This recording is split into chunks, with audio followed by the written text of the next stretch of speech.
Hi అండి, నమస్తే. నేను మీ Swathi. Welcome to Swathi's diary. ఈరోజు అయితే మనం కార్తీక మాసం సందర్భంగా పంచారామాల్లో ఒకటైన ద్రాక్షారామం క్షేత్రానికి అయితే వచ్చామండి. ఈ ద్రాక్షారామం క్షేత్రం మనకి 7వ శతాబ్దానిగా చెప్తూ ఉంటారండి. ఇక్కడ దక్ష ప్రజాపతి యజ్ఞం చేశారని, అలాగే ఆ ప్రదేశాన్ని మనం దక్షారామం అని, కొన్నాళ్ళకి అది ద్రాక్షారామంగా మారిందని, అలాగే ఇక్కడ సతీదేవి ఆత్మాహుతి చేసుకున్నారని ఎన్నో విశిష్టతలు మనకి పురాణాల ద్వారా మనకి గుడి అయితే తెలుస్తూ ఉంటుందండి. అవన్నీ కూడా ఇవాళ మనం చెప్పుకుందాము. అలాగే ఈ ద్రాక్షారామం అనేది త్రిలింగ క్షేత్రాల్లో ఒకటే అని కూడా చెప్తూ ఉంటారు. ఇక ఈ క్షేత్రం ఎలా ఏర్పడింది, దీనికి ఆ పేరు ఎలా వచ్చిందో అన్నీ కూడా మనం ఈ వీడియో ద్వారా అయితే తెలుసుకుందామండి. వీడియోని ఎక్కడ స్కిప్ చేయకుండా చూడండి. అండ్ అలాగే మొదటిసారి ఎవరైనా చూస్తూ ఉంటే సబ్స్క్రైబ్ చేసుకోండి. అలాగే మీ ఫ్రెండ్స్ అండ్ ఫ్యామిలీతో కూడా షేర్ చేసుకోండి. ముందుగా పంచారామాలు ఎలా ఏర్పడ్డాయో పురాణాలను బట్టి ఈరోజైతే మనం తెలుసుకుందాము. తారకాసురుడు అనే రాక్షసుడు ఉండేవాడటండి. ఆయన చేసిన ఘోర తపస్సుకు పరమశివుడైతే ప్రత్యక్షమయ్యారట. నీకే వరం కావాలో కోరుకో అని అడగగానే ఆయన ఆత్మలింగం కావాలి అని అడిగారట. దాంతో శివుడు తారకాసురుడికి ఆత్మలింగాన్ని వరంగా ప్రసాదించారట. పరమశివుడు ప్రసాదించిన ఆత్మలింగాన్ని తన గొంతులో దాచుకుని ఆ వరం గర్వంతో దేవతలను, ఋషులను, ప్రజలను అనేక ఇబ్బందులకు గురి చేసేవాడట. తారకాసురుడు ఆగడాలను తట్టుకోలేక దేవతలందరూ కూడా కలిసి విష్ణుమూర్తి వద్దకు వెళ్ళి రక్షించమని వేడుకోనప్పుడు తారకాసురుడిని వధించడం ఎవరి వల్లనూ కాదు, శివంశతో ఎవరైతే జన్మిస్తారో ఆ బాలకుడు మాత్రమే దీనికి ఒక పరిష్కారం ఇవ్వగలడు అని. దాంతో దేవతలందరూ కూడా పరమశివుడిని శరణు వేడగా పరమశివుడు పార్వతీదేవితో కలిసి కుమారస్వామికి అయితే జన్మనిచ్చారు. అప్పుడు కుమారస్వామి తారకాసుడిపై యుద్ధం చేసి ఆత్మలింగాన్ని ఛేదిస్తేనే తారకాసుడిని వధించడం సాధ్యపడుతుందని తెలుసుకుని అప్పుడు తారకాసురుని గొంతులో బాణాన్ని ప్రవేశించి దాంతో ఆత్మలింగం 5 ముక్కలుగా చెదిరిపడి తారకాసురుడైతే మరణిస్తాడు. యుద్ధం తర్వాత ఆ ఆత్మలింగాలు 5 ముక్కలుగా విభజించి భూమిపై పడ్డ ప్రదేశాలనే మనం ఇప్పుడు పంచారామ క్షేత్రాలుగా చెప్పుకుంటూ పూజలు అందించుకుంటున్నారు స్వామివారైతేను.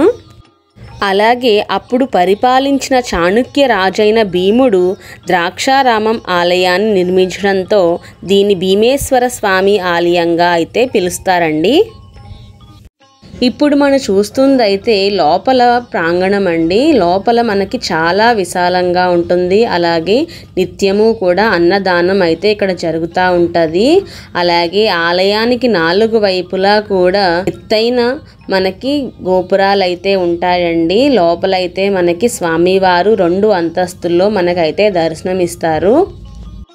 ఇక్కడ పరమశివుడు మనకి లింగ రూపంలో మనకైతే దర్శనమిస్తారు.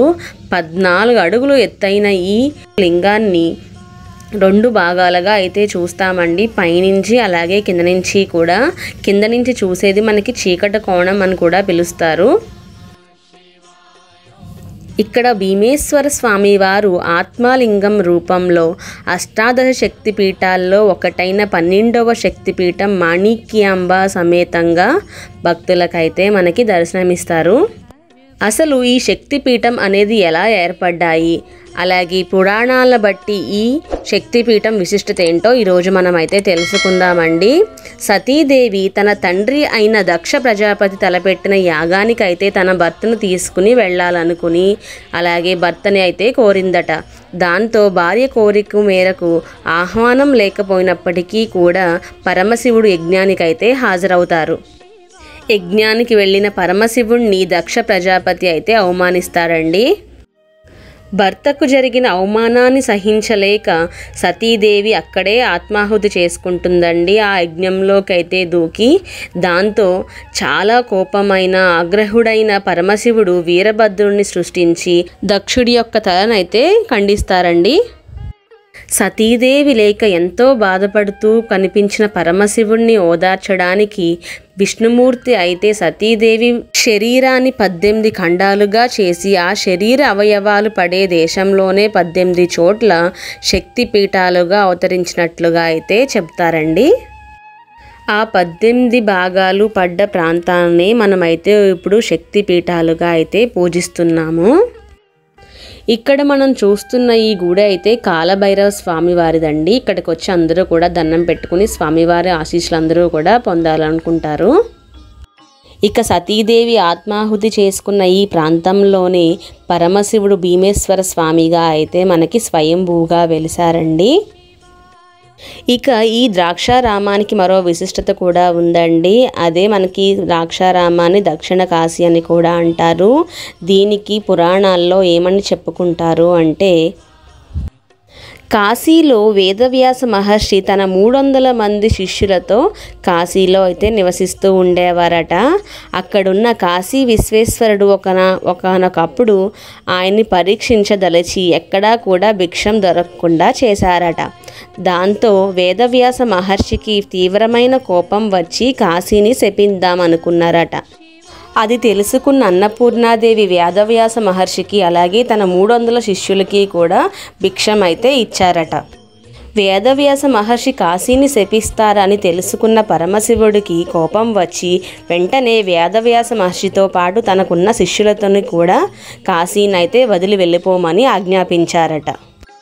అప్పుడు ఎంతో బాధపడుతూ కనిపించిన వేదవ్యాస మహర్షిని చూసి అన్నపూర్ణాదేవి దక్షారామం వెళ్ళి అక్కడున్న భీమేశ్వర స్వామిని పూజించుకోండి, అక్కడ ఉంటే కాశీలో ఉన్నట్టే, అలాగే ఆ ప్రదేశాన్ని దక్షిణ కాశీ అని కూడా పిలువబడుతుంది అని సెలవిచ్చారట.